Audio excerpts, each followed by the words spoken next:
नमस्कार दोस्तों, बाजार हाट न्यूज़ चैनल के एक नए एपिसोड में आप लोगों का बहुत बहुत स्वागत है। तारीख है दोस्तों 18 जुलाई 2021 और यहाँ पे 19 जुलाई यानी कि सोमवार के लिए मंडे के लिए bank Nifty analysis with banking stock के एनालिसिस लेकर आपके सामने हाजिर हूँ। यानी बैंक निफ्टी का ऑप्शन चेन को देखेंगे, साथ में बैंकिंग स्टॉक्स को भी देखेंगे। सबसे पहले देखते हैं बैंक निफ्टी का कैंडल क्या किया था। और बैंक निफ्टी ने एक अच्छा ब्रेकआउट दिया था थर्सडे के दिन, एक्सपायरी वाले दिन, वीकली एक्सपायरी 15 तारीख को, और अपना इंपॉर्टेंट रेजिस्टेंस जोन 35,800 के ऊपर क्लोज किया था। क्लोजिंग थी 35,907 के आसपास में। अगले दिन इसने नीचे 35,750, ठीक 35,800 का जो रेजिस्टेंस था, जो कि सपोर्ट बन जाना था, उसके नीचे इसने क्लोज कर दिया। तो हम ये कह सकते हैं कि अभी मेक और ब्रेक लेवल हमारा 35,800 का अभी भी वैलिड है चार्ट पर। एक इम्पॉर्टेंट सपोर्ट हम लोगों ने देखा 35,675 के आसपास का। बैंक निफ्टी में 35,675 से 700 का एक इम्पॉर्टेंट सपोर्ट देखा फ्राइडे के दिन, इसके नीचे नहीं गया तो वो सही है। हाँ, फ्राइडे के दिन इसने जो ओपनिंग किया था वही उसका हाई था, यानी कि ओपन इक्वल टू हाई था। इसका मतलब प्रेशर हमें ऊपर के लेवल से साफ देखने को मिल रहा था यहाँ से। और वो प्रेशर कितना का पास में आता, प्रेशर जो आया वो 36,000 के नियर में आया, 36,000 के बिल्कुल पास में आया, क्योंकि 35,977 की ओपनिंग थी, उसी के पास से प्रेशर आया। तो ये तो होना ही है, क्योंकि 35,985 का थर्सडे का हाई था, उसके पास में लगभग ओपन हुआ, वहीं से डाउनफॉल गया। यानी हम ये कह सकते हैं कि नीचे ऊपर जाने के लिए अब इस 36,000 इसका इंपॉर्टेंट रेजिस्टेंस वैलिड है। फिलहाल अपने इंपॉर्टेंट सपोर्ट 35,600 के पास में भी बैंक निफ्टी थोड़ा सेफ है। हम ऑप्शन चेन को देखने की कोशिश करेंगे कि ऑप्शन चेन हमें क्या बता रहा है। हमारी क्लोजिंग हुई थी 35,750 के आसपास में फ्राइडे को। इसका मतलब है हम एट द मनी 35,700 से लेकर 35,800 के बीच में होंगे। और पुट कॉल रेशियो देख रहे हैं तो एक से नीचे आया हुआ है, यानी कि बाउंस होने के चांस बहुत तेज़ी से बन सकते हैं अपसाइड में वापस से। ऐसे भी बैंक निफ्टी ऊपर के जोन में अभी भी ठीक है, बैंक निफ्टी बिल्कुल भी ख़राब नहीं है। तो हम लोग चल के ज़रा ऑप्शन चेन को देखें कि क्या लेवल अब निकल के आ रहा है। तो हम 35,700 से 35,800 के पास में हम एट द मनी है यहाँ पर। अब हम 35,800 पे सबसे पहले देखें तो कॉल राइटर की अगर हम बात करें तो यहाँ 10,275 कॉल राइटर का ओपन इंटरेस्ट बैठा हुआ है। सैकड़ा, हज़ार, 10,000, लाख, 10 लाख, 10,275 कॉल राइटर बैठा हुआ है, जिसमें कि 7,23,000 तो फ्राइडे को एड हुआ है। किस प्राइस पे? 35,800 के स्ट्राइक प्राइस पे। याद रखिए 35,800 इंपॉर्टेंट रेजिस्टेंस जोन। अगर हम पुट राइटर की बात कर ले तो 6,37,375, जिसमें 3 लाख फ्राइडे को एड हुआ है। तो 35,800 को अगर हम बात करते हैं तो हमारा इधर 10 लाख, इधर 6 लाख है। तो इधर से जाहिर सी बात है कि इधर हमारा रजिस्टेंस बड़ा रजिस्टेंस है ना। और यहाँ पे हम इधर सपोर्ट ढूंढेंगे तो इधर हमारा रजिस्टेंस 35,800 का वापस से चार्ट पर वैलिड हो गया है। क्या हो गया? वैलिड हो गया। क्यों? क्योंकि 800 के पास हमारा कॉल राइटर ज़्यादा है।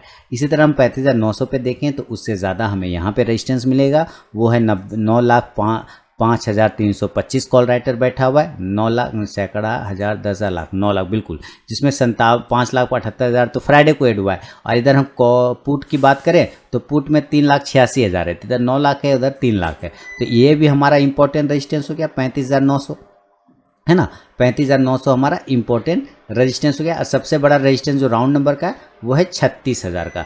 यहाँ पे सबसे ज़्यादा ओपन इंटरेस्ट कॉल में बैठा हुआ है 17,30,100, 17,30,000, जिसमें 9,47,000 फ्राइडे को एड हुआ है। पुट की अगर हम बात करें तो 4,51,000 ही है, इधर हमारा कुछ मुकाबला ही नहीं है। तो हम 36,000 का एक इंपॉर्टेंट रेजिस्टेंस ले लिए। अब 35,800, 900 और 36,000, ये हर 100 पॉइंट पे रेजिस्टेंस है हमारे पास बैंक निफ्टी में। अगर हम सपोर्ट की बात करें तो 35,700 हमारा एक इंपॉर्टेंट सपोर्ट बन सकता है, लेकिन ये इतना बड़ा सपोर्ट नहीं है, क्योंकि बिल्कुल पास में है ना। 750 के पास में हम क्लोजिंग कर रहे हैं। हम कॉल में अगर देखें तो 4,08,880 हमारा कॉल में ओपन इंटरेस्ट बैठा हुआ है 35,700 के स्ट्राइक प्राइस पे। अब पुट में 5,32,000 है, तो 5,32,000 इधर 4 लाख, तो 1.25 लाख, 1,30,000 का डिफरेंस है। कोई बड़ा डिफरेंस नहीं है, लेकिन एक सपोर्ट, छोटा सा सपोर्ट आप कह सकते हैं। ये मेक और ब्रेक लेवल बन सकता है सपोर्ट का। अगर इसके नीचे टूटेगा तो टूट जाएगा, इसके ऊपर टिकेगा तो टिक जाएगा। तो 35,700, क्योंकि हमने फ्राइडे को भी देखा था बिल्कुल इसके नीचे गया और यहीं से बाउंस कर गया था। 35,600 पर बात करें, ये हमारा एक मजबूत सपोर्ट बन सकता है, जहां पे हमारा पुट में है 3,85,000 पुट राइटर है और कॉल में मात्र 1,26,000 है। तो 1,26,000 से इधर हमारा डबल है, तो हम 35,600 को एक इंपॉर्टेंट सपोर्ट ले सकते हैं और उसके बाद 35,500 को भी सपोर्ट पकड़ के चल सकते हैं, क्योंकि 35,500 के स्ट्राइक प्राइस की बात करें तो 15,18,850 पुट राइटर है और कॉल में 10,56,000 है, तो इधर 15 लाख है। तो बड़ा सपोर्ट हमारा 35,500 होगा और उसके बाद 35,400 का सबसे बड़ा 3,49,450 पुट राइटर, कॉल की बात करें तो मात्र 54,000 है। तो हम 35,400 का एक बड़ा सपोर्ट भी लेके चल सकते हैं 35,400। तो 400, 500, 600 और 700 तो हमारा मेक और ब्रेक लेवल होगा, ये हमारा सपोर्ट हो जाएगा और इधर हमारा 800, 900 और 36,000 रजिस्टेंस होगा। इसको हम चार्ट पे चल के नोट कर लेते हैं।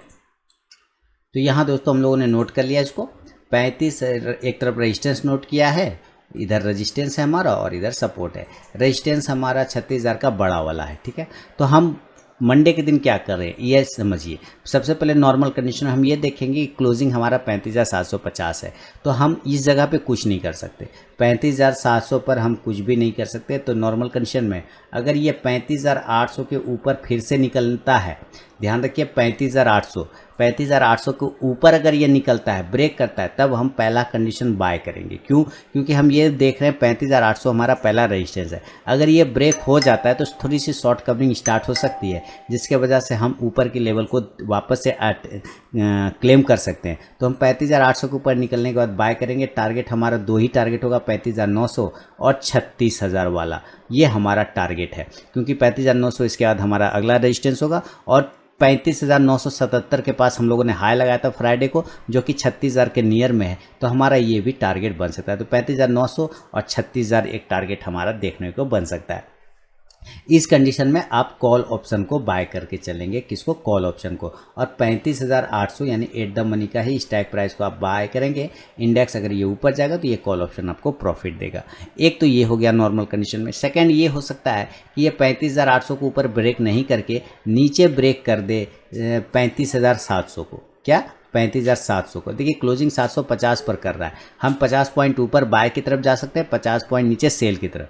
तो 35,700 के नीचे अगर निकलता है तो हम सेल करेंगे। टारगेट इस कंडीशन में 35,600, क्योंकि ये हमारा छोटा सा सपोर्ट एरिया है और ये टूट जाएगा नीचे, तो हमारा अगला सपोर्ट एरिया 35,600 होता है, जो हम मंडे के दिन इसको, फ्राइडे के दिन इसके पास गए भी थे 35,674 के पास में। तो 35,600 हमारा पहला टारगेट और दूसरा टारगेट मैं 35,500 तक का मान के चल रहा हूँ कि हमारा अगला टारगेट 35,500 तक हो सकता है। देखिए होने का तो 35,400 भी हो जाए, ठीक है, लेकिन ये रेयर केस में होगा क्योंकि ये बहुत तगड़ा सपोर्ट है।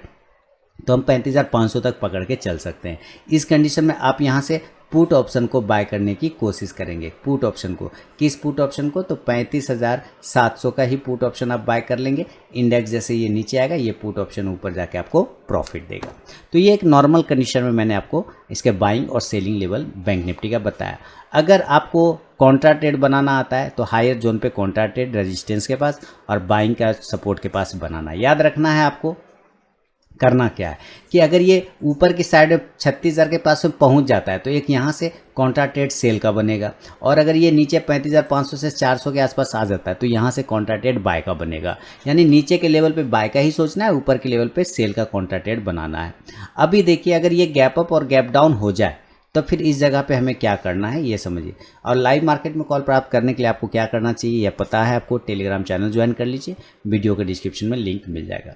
गैप अप अगर ये ओपन होता है तो किस जगह पे ओपन होगा? तो मेरे लिए तो वही 36,000 का लेवल है। क्यों? क्योंकि हमने फ्राइडे को भी इसके पास में ही गए थे, 35,977 के पास ओपनिंग हुई थी, हाई भी हम 35,977 का लगाए थे। तो हम 36,000 पर भी ओपन हो सकते हैं, 35,975 पे भी ओपन हो सकते हैं, 35,950 पे भी ओपन होता है। कहने का मतलब है 36,000 हो जाए, चाहे 35,975 हो जाए, चाहे 35,900, कहीं पे भी ओपन होगा तो अगेन हमारा पहला अटेम्प्ट सेल का ही बनेगा। याद रखिए जब तक हम 36,000 के ऊपर क्लोज नहीं कर दें हमारा वो लेवल वैलिड है सेलिंग का। ये ऊपर के लेवल पे सेलिंग का लेवल वैलिड है। हम 36,000 के ऊपर क्लोज कर जाएंगे क्योंकि अभी हमारा किसी एक स्ट्राइक प्राइस पे सबसे बड़ा ओपन स्टेज 36,000 के पास है, जैसा कि यहाँ पे डेटा बता रहा है। आप देखिए 36,000 का ये हमारा डेटा है, यहाँ पे बैठा हुआ 17,30,000 का ओपन इंटरेस्ट यहाँ पे अकेला बैठा हुआ है। इसका मतलब है ये इंपॉर्टेंट रेजिस्टेंस बन रहा है ना, ये इंपॉर्टेंट रेजिस्टेंस जोन है।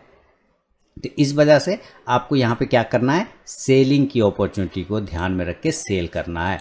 तो मैं यहाँ पे वापस से वो डेटा ले आता हूँ, आपके सामने ले आया।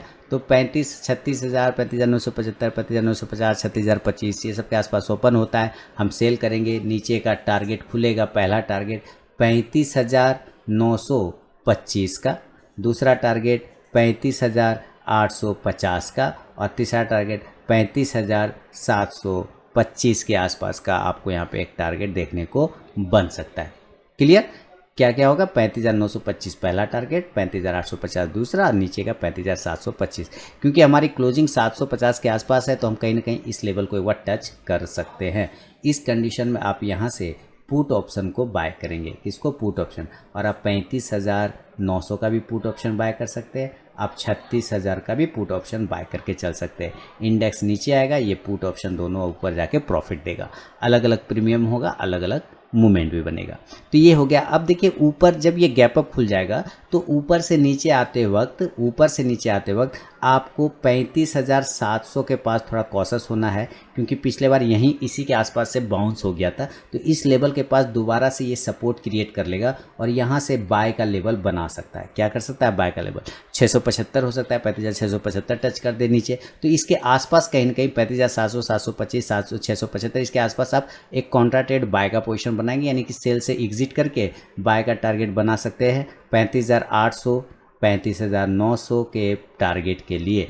तीसरा टारगेट भी लेके चल सकते हैं 36,000 में। इस हिसाब से आप यहाँ से कॉन्ट्रा ट्रेड का कॉल ऑप्शन करेंगे और वो करेंगे 35,800 के स्ट्राइक प्राइस का कॉल ऑप्शन लेंगे। यहाँ से कॉन्ट्रा ट्रेड में बाय करेंगे तो ऊपर जाएगा इंडेक्स, तो यहाँ से कॉल ऑप्शन आपको ये प्रॉफिट देगा। एक तो ये हो गया गैप अप में कहाँ पे बाय करना है और कहाँ पे सेल करना है, ये मैंने आपको बता दिया। अगर ये गैप डाउन हो जाए दोस्तों तो उसके लेवल फिर बदल जाएंगे गैप डाउन में। और ये गैप डाउन क्या हो सकता है, कहाँ पे हम क्लोजिंग कर रहे हैं 35,750 के आसपास में, जैसा कि आप देख पा रहे हैं। अगर ये हम 35,750 के पास में क्लोजिंग कर रहे हैं, नीचे मैंने अभी आपको बताया था कि हमारा सपोर्ट है, बहुत बड़ा सपोर्ट है। पहला सपोर्ट आता है 35,500, हमारा डेटा बता रहा है, और दूसरा सपोर्ट है 35,400, ये सबसे बड़ा सपोर्ट है। तो हम इसी दो लेवल के आसपास ओपन होने की कोशिश कर सकते हैं, या तो 500 के आसपास ओपन हो जाए या 400 के पास में ओपन हो जाए। यानी इस दो में से किसी एक एरिया के पास भी अगर हम गैप डाउन, सॉरी ये गैप अप लिख दिया मैंने, गैप डाउन अगर ओपन हो जाए, ठीक है, ये गैप डाउन होगा। अगर हम 35,500 से 35,400 के आसपास अगर हम गैप डाउन ओपन हो जाए तो हम क्या करेंगे, यहाँ से हम बाय का पोजीशन बनाएंगे। क्यों? क्योंकि नीचे का डेटा हमारा 35,400 के पास और 35,500 के पास बहुत ही इंपॉर्टेंट सपोर्ट दिखा रहा है। और हम डेटा के साथ साथ चूँकि मैं चार्ट भी देखता हूँ तो चार्ट भी हमारा वही बोल रहा है कि भाई 35,500 अभी हमारा बहुत ही तगड़ा सपोर्ट है, और 35,400 क्योंकि बहुत मुश्किल से हम इस ट्रेंड लाइन को ब्रेक करके ऊपर आए थे, इस वजह से अब ये हमारा ट्रेंड लाइन ही सपोर्ट का काम करेगा। तो 35,400 से 500 पास अगर गैप अप ओपन होता है तो हम बाय करेंगे। ऊपर का टारगेट 35,600, 35,600 का फर्स्ट टारगेट और 35,700 का सेकेंड, और तीसरा टारगेट वो होगा जिसके आसपास हम लोग होल्ड करते हैं, जिसको ब्रेक हम नहीं कर पा रहे थे, और वो है 35,800 का टारगेट। इस कंडीशन में आप यहाँ से कॉल ऑप्शन को बाय करने की कोशिश करेंगे। और कौन सा कॉल ऑप्शन रहेगा? 35,600 का स्ट्राइक प्राइस, 35,500 का स्ट्राइक प्राइस, ये दोनों ही आप बाय करके चल सकते हैं। इंडेक्स ऊपर जाएगा, ये कॉल ऑप्शन आपको प्रॉफिट देगा। तो ये है गैप डाउन। गैप डाउन में बाय का ही कोशिश करना है दोस्तों। अभी देखिए इसका अगर मैं इंडिकेटर दिखाऊं MACD और RSI, तो MACD डेली के चार्ट पर तो ठीक हो गया, इसमें कोई प्रॉब्लम नहीं, MACD क्रॉस ओवर कर गया। RSI में थोड़ा प्रॉब्लम है, RSI मुझे 60 के ऊपर चाहिए, देन ये और भी पॉजिटिव हो सकता है। तो ये हो जाएगा, ऐसे कोई ख़राब बिल्कुल भी नहीं है, ठीक ठाक है, कोई टेंशन नहीं है। इसकी अगर हम मूविंग एवरेज के बात करें तो लास्ट में जो मूविंग एवरेज हमारा क्लोज नहीं कर पा रहा था, 9 डे वाला, कम से कम देखेंगे तो 9 डे के ऊपर भी सस्टेन कर रहा है, ये भी हमें स्ट्रेंथ दिखाने की कोशिश कर रहा है। नियर वाला हमारा लेवल ऊपर में खुल चुका है। 36,400 का हमारा जुलाई तक का टारगेट है कि बैंक निफ्टी में आना चाहिए। अभी देखिए इसका 15 मिनट का चार्ट में अगर आपको दिखाऊँ, 15 मिनट का चार्ट, तो 50 मिनट का चार्ट ये हमें क्या बताने की कोशिश कर रहा है, 50 मिनट का चार्ट हमें बहुत ही अच्छा स्ट्रेंथ दिखे, इस लेवल को ध्यान में रखिए, इस लेवल को, ठीक है। यहाँ पे आप देखें कि 35,700 का वो लेवल आ रहा है, बार बार इसको आता है टच करके यहाँ से बाउंस कर जाता है, यानी इस एरिया के नीचे जब तक नहीं गिरे हम सेल साइड में नहीं जा सकते। हम इस एरिया के ऊपर यानी 35,675 700 के ऊपर जब तक हम पॉजिटिव हैं और 35,800 के ऊपर वापस से हम पॉजिटिव हो जाएंगे 35,900 से 36,000 के टारगेट के लिए। तो ये बैंक निफ्टी आपको बताने की कोशिश कर रहा है। अगर आप बैंक निफ्टी को नीचे से भी देखें 15 मिनट के चार्ट पर, तो यहाँ से देखिए एक ट्रेंड लाइन का सपोर्ट लेते हुए भी ये अपसाइड में जा रहा है ना। तो इस तरह से ये अपसाइड में ऊपर की साइड में जाने की पूरी कोशिश कर रहा है। तो पॉजिटिव है सेंटीमेंट, कहीं कोई दिक्कत वाली बात नहीं है फिलहाल। थोड़ा थोड़ा झटका बीच बीच में लगेगा, वो स्वाभाविक है, उससे कोई दिक्कत वाली बात नहीं। चलिए ज़रा दोस्तों बैंकिंग स्टॉक्स को भी देखने लगे हाथ, कौन सा बैंकिंग स्टॉक किस लेवल पे खड़ा है। बैंकिंग स्टॉक में दोस्तों सबसे पहले एयू बैंक को देखेंगे, एयू स्मॉल फाइनेंस बैंक, और 1227 के आसपास की इसकी क्लोजिंग चल रही है, शानदार क्लोजिंग। 1100, 1080 ये सब रेजिस्टेंस जोन था, इसके ऊपर निकला जब से शानदार मूवमेंट बना के आपको दिया है। अब करना क्या है कि 1255 से 60 ये रेजिस्टेंस जोन है इसका, इसके ऊपर जब निकलेगा तब पोजीशन बनाएंगे 1280 से 1300 के लिए। लेकिन अगर ये नहीं गया और नीचे आ गया 1220 के नीचे ट्रेड कर गया, तब सेल करेंगे 1210 से लेके 1205 के इंट्राडे टारगेट के लिए। एक्सिस बैंक की बात कर ले तो एक्सिस बैंक अभी भी 770-72 इसके आसपास में घूम रहा है, तो कोई ख़राब नहीं है, बिल्कुल सही जगह पर है, ऐसा कोई दिक्कत वाली बात नहीं दिख रहा है। 775-76 ये रेजिस्टेंस जोन है, टारगेट ऊपर 780 से लेके 790 तक का आपको देखने को मिलेगा। बंधन बैंक की बात कर ले 309 के आसपास में ट्रेड हो रहा है। अब बंधन बैंक देखिए नीचे ट्रेड का 325 इसका एक रेजिस्टेंस जोन है, 325 को ब्रेकआउट कर देगा बंधन बैंक तो 340 तक के टारगेट आपको दिखाएगा। बैंक ऑफ बड़ौदा की बात करें 81 के आसपास की क्लोजिंग करे, 81 रुपये 70 पैसा, कम से कम 88 इसका रेजिस्टेंस क्या था, 88 रुपीज़ का एक रेजिस्टेंस था। उसके ऊपर जाने पर 92 के टारगेट आएगा, लेकिन फिलहाल जो रेजिस्टेंस बना है वो 85 का रेजिस्टेंस है। 85 को ब्रेक कर देगा देन ये 88 के भी टारगेट आपको दिखा सकता है। नीचे सपोर्ट है 80 रुपये का, तो एक बार हो सकता है ये आपको 80 के लेवल पे भी देखने को बने। बैंक ऑफ इंडिया अगला स्टॉक है और ये देखिए कंटिन्यू नीचे ही आ रहा है, हमें कम से कम 77 के भी ऊपर निकलेगा तो 80 के टारगेट देगा। फिलहाल नीचे एक सपोर्ट है 73.50 के आसपास, उसके पास आ जाएगा और देन हो सकता है यहाँ पे पहले एक बार टच कर ले अपने इंपॉर्टेंट सपोर्ट को, उसके बाद यहाँ से बाउंस करके ऊपर चला जाए। केनरा बैंक 155-56 ये सब रेजिस्टेंस जोन है, वो अगर कट जाता है केनरा बैंक में ऊपर की साइड में तो 160 से 64 तक का भी टारगेट आपको दिखा सकता है। फेडरल बैंक की बात करें, फेडरल बैंक 90 के आसपास पहुंच गया और वहीं पे होल्ड भी कर रहा है। अभी देखिए 91, 92 अब वापस रेजिस्टेंस बन गया, वो ब्रेकआउट करेगा तो 94 तक के टारगेट आपको वापस से फेडरल बैंक दिखाएगा। इसका देखिए एक ट्रेंड लाइन का सपोर्ट लेने की कोशिश करेगा, ये अपसाइड में इस तरह से जा रहा है और यहाँ पे एक ट्रेंड लाइन का सपोर्ट है इसके पास, यहीं पर से इस स्टॉक को अभी वापस में बाउंस करना चाहिए। जो अगर बाउंस करना है तो ये परफेक्ट लेवल है जहाँ से ये बाउंस करके ऊपर जा सकता है। HDFC बैंक 1500 के ऊपर जब तक रहेगा पॉजिटिव रहेगा, 1500 के नीचे रहेगा तो निगेटिव रहेगा। 1500 के ऊपर जाने के बाद अभी सस्टेन कर रहा है 1525 के आसपास में। कल अगर ये 1530 के ऊपर ब्रेक करता है तो 1550 का एक टारगेट आपको दिखा सकता है। ICICI बैंक 660 के ऊपर होल्ड कर रहा है, अच्छी बात है। 670 के ऊपर निकले बाद 680 का टारगेट, नीचे अगर ये 655 ब्रेक करता है 650 से 45 का इंट्राडे टारगेट दिखा देगा। IDFC फर्स्ट बैंक की बात कर ले तो ये लॉन्ग टर्म का घोड़ा है, शॉर्ट टर्म में बिल्कुल भी नहीं। ऊपर फिर 55-56 को ब्रेक करेगा तो एक बार ये 58 से 60 तक के टारगेट दिखा सकता है, लेकिन मेरा व्यू लॉन्ग टर्म का रहेगा उसमें। एशिया ये इंडियन बैंक की बात कर ले, देखिए इंडियन बैंक 140 के ऊपर निकलने के बाद 145 से 50 के टारगेट आपको इंडियन बैंक दिखाएगा। इंडसइंड बैंक की बात करें ऊपर के लेवल में 1040 के पास में 44 के पास में सस्टेन कर रहा है। 1060 से 65 का एक रेजिस्टेंस है, वो ब्रेकआउट करेगा तो 1080 से 1100 के टारगेट देखने को मिलेगा। सपोर्ट है 1040 का, वो ब्रेक कर जाएगा तो 1030 का इंट्राडे टारगेट भी आपको दिखा सकता है। JNK बैंक होल्ड कर रहा है, अपसाइड जाने के लिए तैयार खड़ा है, 39 का रेजिस्टेंस है, ब्रेकआउट करेगा 40-41 के टारगेट मिलेंगे। कोटक बैंक 1700 के ऊपर ऐसे है तो पॉजिटिव है, कल अगर वापस से 1765 को ब्रेक करे तो 1775 से 800 तक का टारगेट बन सकता है। स्टॉप लॉस 1730 के आसपास का लगा के आप चल सकते हैं। पीएनबी बाय ऑन डिप करना है, जितना नीचे मिले उतना बाय करिए, लॉन्ग टर्म के लिए बना कर रखिए। बिल्कुल पीएनबी देखिए अब यहाँ से रिवर्स करके ऊपर की साइड में वापस जाने की कोशिश कर सकता है, तो buy on dip long term का स्टॉक है 3 to 5 ईयर्स के लिए। आरबीएल बैंक 225 को ब्रेक करेगा तो 230 से 35 के टारगेट देखने को मिलेगा। एसबीआई की बात कर ले, एसबीआई अपसाइड में 440 को जब तक ब्रेक नहीं करे मूवमेंट स्टार्ट ये नहीं कर सकता। यूनियन बैंक की बात करें 37, 38, लेकिन फाइनली रजिस्टेंस जो है वो 42 का है, तो देखिए वापस 42 के पास पहुंच के गिर गया। अप साइड में कम से कम ये 37.50, 38 ये रजिस्टेंस ब्रेक करेगा, देन 40 तक जाने की कोशिश दोबारा से दिखा सकता है। यस बैंक ऐसे कोई व्यू नहीं है, लॉन्ग टर्म रखना है तो रख सकते हैं, क्योंकि खोने को इसमें कुछ बचा है भी नहीं। ऐसा ही पैसा लगाइए जिसके डूबने से आपको कोई दिक्कत नहीं हो। तो ये है दोस्तों बैंक निफ्टी ऑप्शन और बैंकिंग स्टॉक में मेरा अपना व्यू। अगर पसंद आया हो तो फीडबैक देना बिल्कुल ना भूलें। मिलूंगा नेक्स्ट वीडियो में, तब तक के लिए बहुत बहुत धन्यवाद।